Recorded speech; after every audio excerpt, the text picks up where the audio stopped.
to be back here after a long layoff, isn't it? Yeah. So I just see all these good pipers in the front row, and it's just doing me in already, you know. All these big names out sitting here, eh? That's all you need when you walk onto a stage, isn't it? Okay, here we go. I'll get the pipes going and play you a couple of tunes, and then we'll see what happens after that. How about that?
Nothing but easing in gently, as they say. I'm going to play a hornpipe and a jig. And the first one, I'm going to tell you the name of it, but every time I announce the tune, it always gets a bit of a laugh. Because it's called Billy Connolly's Hornpipe. What can you say? You all know who I'm talking about. I'm trying to put the pipes down for a minute here. There we go. Because, oh dear. It's just a McCallum shit, it's not a problem.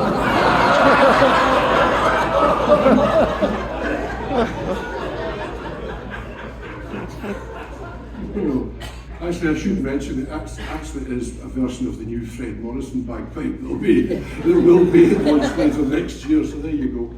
I didn't mean to drop that in. No. But what was I talking about? Yes, Billy Connolly. Because I named this tune after him because I'm going to tell you this story. You don't mind me telling you this story, do you? I met him. I met him years and years ago.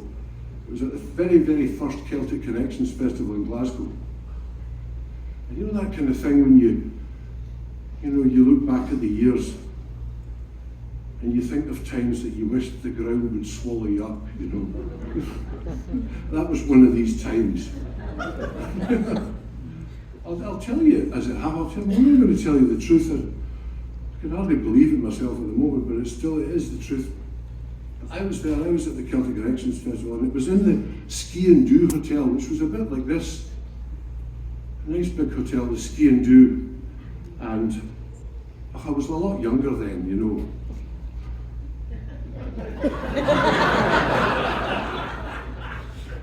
I was a bit of an idiot, you know. That's the only way I could describe it. I was a bit of an idiot.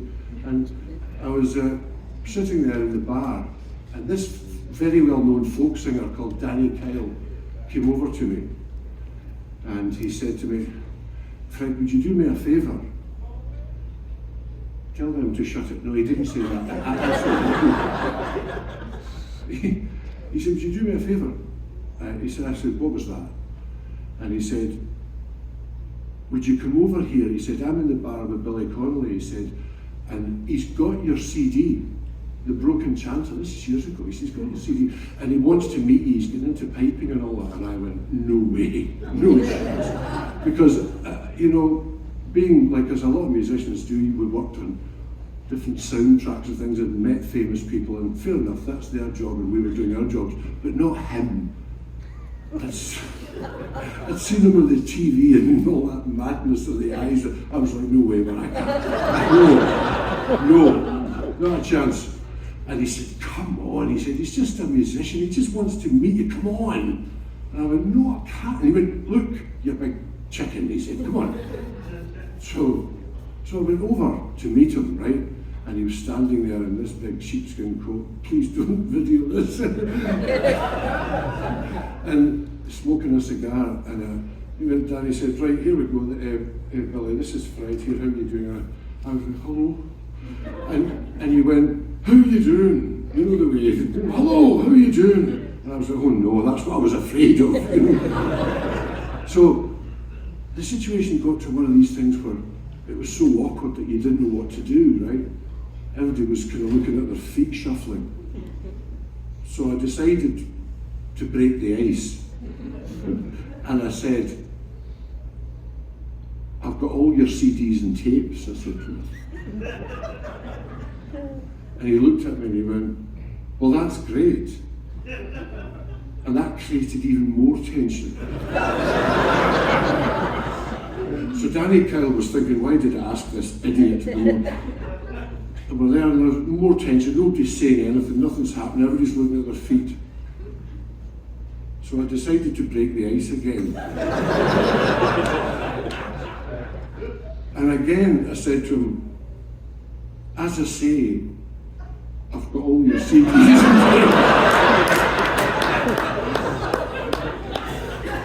And he went, "Well, that's great."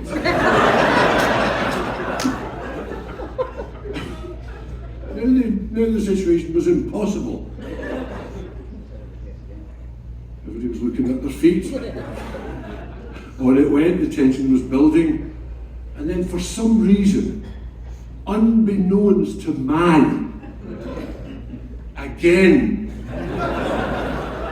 I said, as I say, I've got all your CDs. And he went, well, that's great.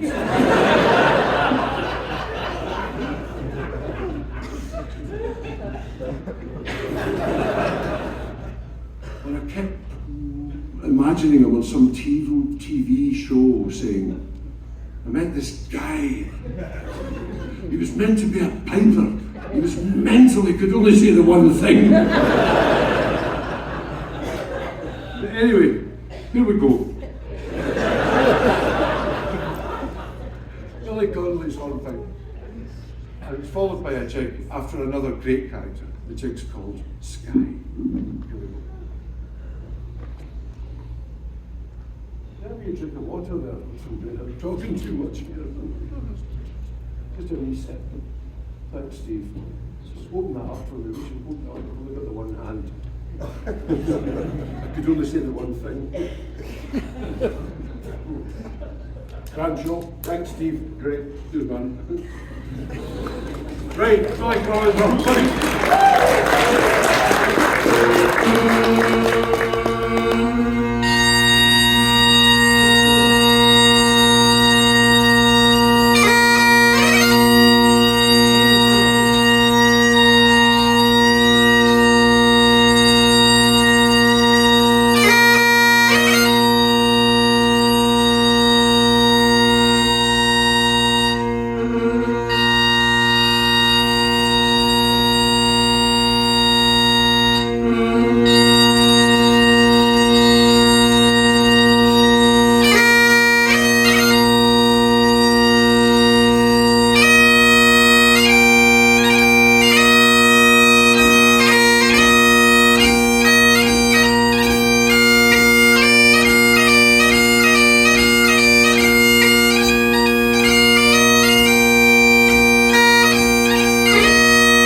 Right, here I go. I'm going to play you a tune on the whistle.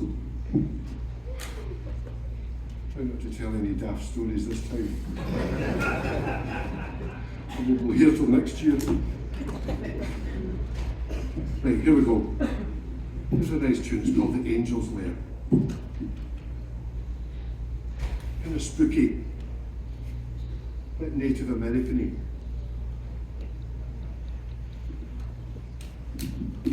Here we go.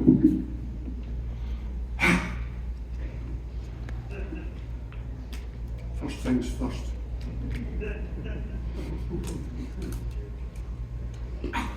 Right. Angels there.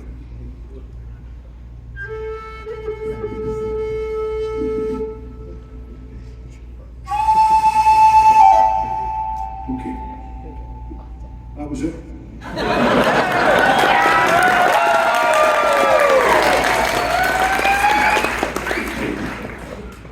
I'm really acting the agent tonight, I really am. I need to stop this.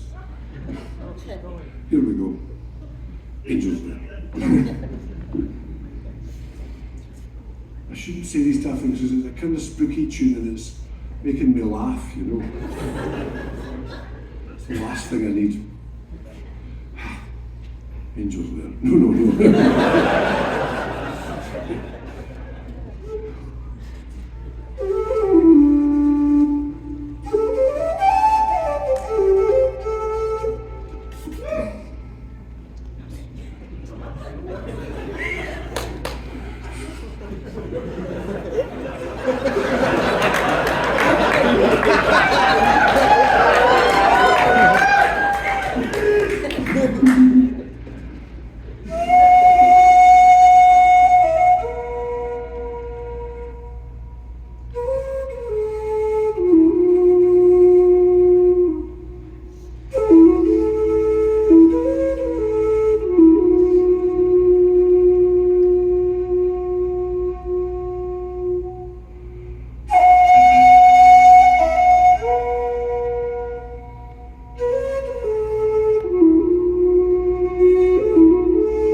1, 2, 1 more. Okay, here we go. Right. Hard drive! Hard drive. Okay, I'll play the hard drive. Who wants the hard drive? Right, okay. So I'll finish off here now with the hard drive. Just before I do, I'm going to say a huge thanks. First of all to Nick on the sound here.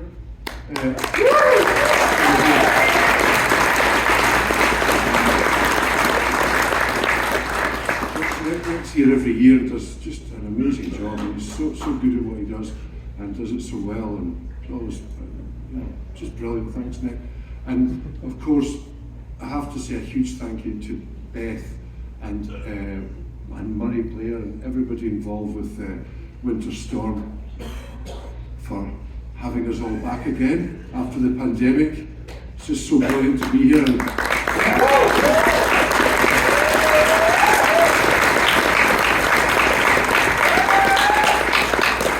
the whole team, I see Cliff sitting there and Jeff and all these guys have been just been absolutely brilliant with me since I've arrived. They've become really good friends, and it's just that this anniversary of WinterStorm, it's just brilliant to be here. I love it, and we all love it. All the Pipers love coming here. It's a special thing to come to WinterStorm. So thanks to everybody involved, and of course to the audience, to you yourselves for coming out.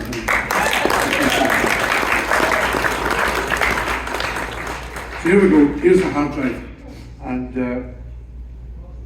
if you enjoyed the music after the hard drive, you never know. You might get a wee surprise at the end. Here we go.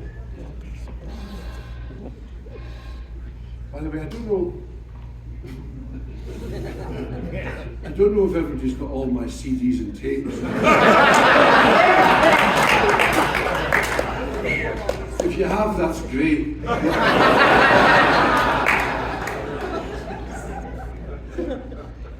Because you see, you get some musicians and they try and sell you a CD at gigs. I would never do that thing. But it's just to let you know that I've got a new tune book that's for sale out there.